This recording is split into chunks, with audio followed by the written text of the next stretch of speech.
Today, I want to talk about one of many ways you can deal with fear and doubt. Even though I have made several videos on this topic specifically, and I keep mentioning it here and there in different videos where this is not the main topic, this is still one of the questions that I get asked the most lately specifically. It keeps coming up. So this video is going to be about how to deal with doubt and fear. It's mostly not about not having doubt, but knowing what to do when it comes up. So this is the video for you if you are currently dealing with doubts while manifesting. Welcome to my channel. My name is Anna and I'm a manifestation coach. On this channel, I teach the law of assumption as taught by Neville Goddard while keeping it simple and practical so that you can take it and apply it to your own manifestations right away. So if that's what you were looking for, you're definitely in the right place. Subscribe and stay for more. And if you happen to need any additional help with your specific manifestations, I do offer one-on-one coaching. The link is in the description box below. So as I mentioned in the beginning, this is one of many ways to deal with something like doubt, because different things work for different people. With such things, there's no one size fits all, and that is why it's so important for you to find what works. And sometimes people get caught up in what other people do or say and think that what they are doing may be wrong because someone else is doing something else. That's not true, because there are different ways of dealing with something. The only time that there's the only thing that you can't change is the law, and the law is that imagination creates your physical reality, and whatever gets into your subconscious mind has to be expressed. That's the same thing. It's just different ways of saying the same thing, actually. So that's something you can't change. So you can't switch on and off manifestation. This is also something, by the way, I keep noticing that people think that they only manifest what they decide to manifest in that moment. That's not so.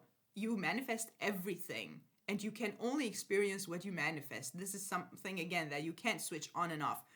But you can control what you manifest and what you experience. And this is where fear comes in, and doubt, because when you have a certain type of programming, and that is whole your belief system, your assumptions about things, your beliefs about things, and you are manifesting something completely new to your past experiences, your human self is programmed to believe that that's not possible, mostly because you didn't have that experience. Knowing that manifestation works through assumptions and through your inner world, that doubt is your inner world. The evidence, quote unquote evidence, that you had that experience, that this is not something that happens to you, you can't have this big love or weight loss or that amount of money or whatever you're manifesting just because you had some other experiences in the past. It's simply not a fact. The only fact is that as soon as you change that way of thinking and you start imagining different things for you, your physical reality, regardless of what you had before, needs to change, because that's law. And oftentimes we give in to these stories simply because we had experiences, or we'd never had that experience that we want to experience. For some reason, for human beings, it's so easy to give into that story. And that creates a huge amount of fear and frustration and the doubt that, can I actually manifest this? And as I said in the beginning, again, there are different ways of doing it. So if you are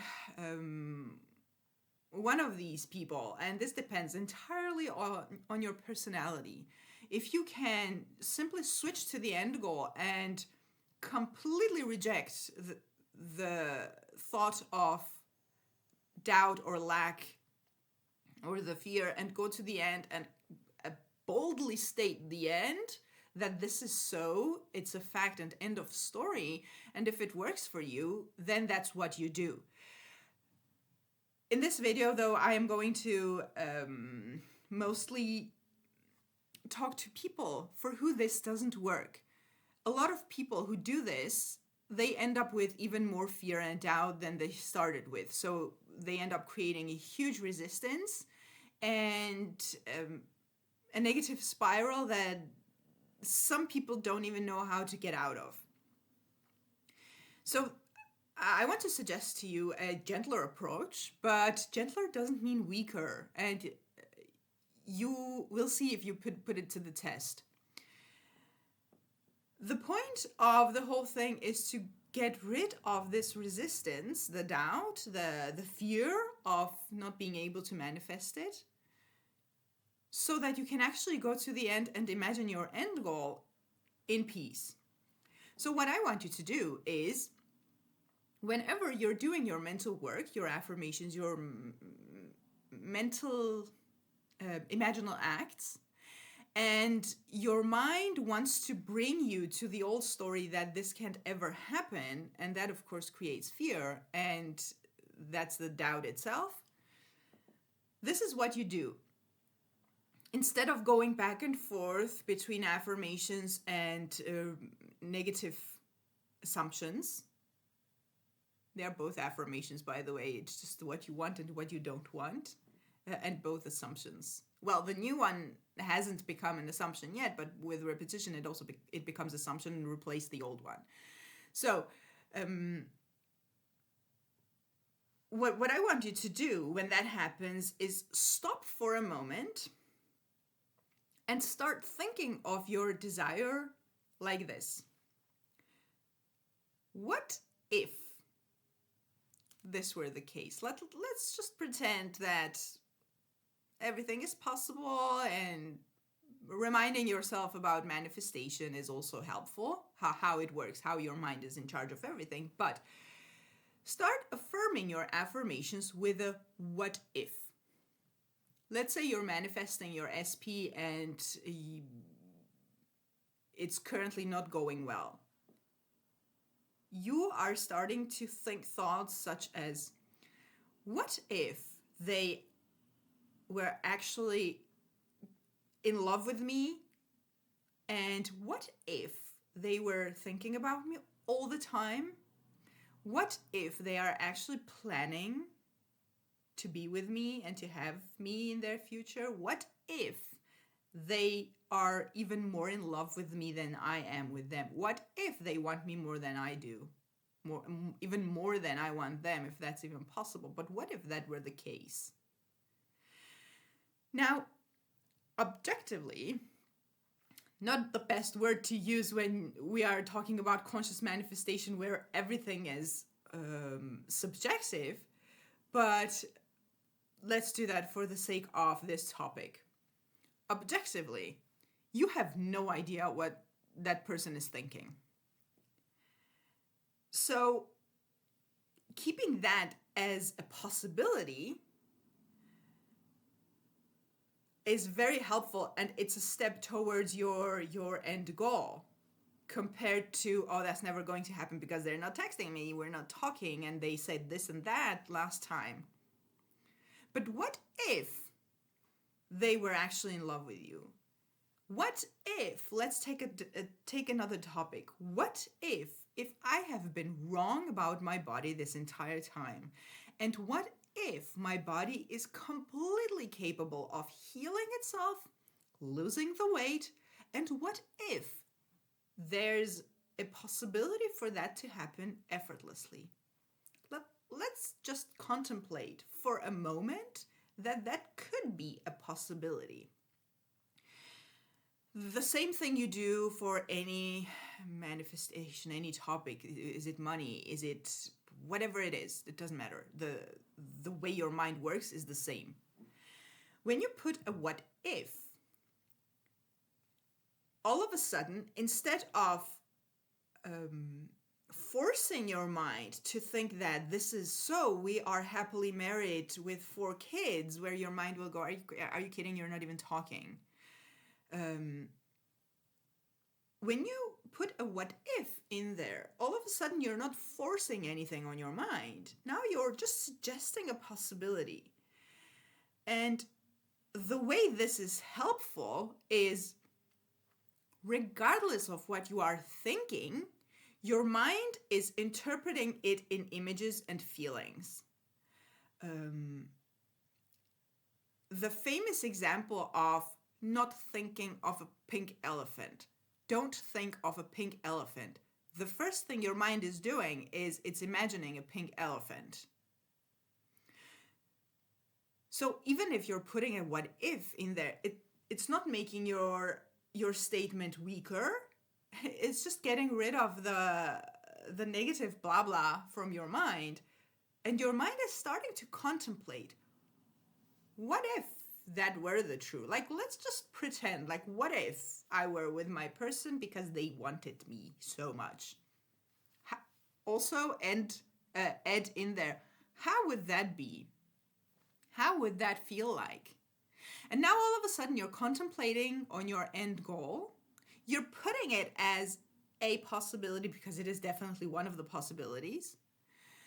And all of a sudden your mind is starting to imagine that scenario, that what if my person, my specific person whom I have had all these negative emotions and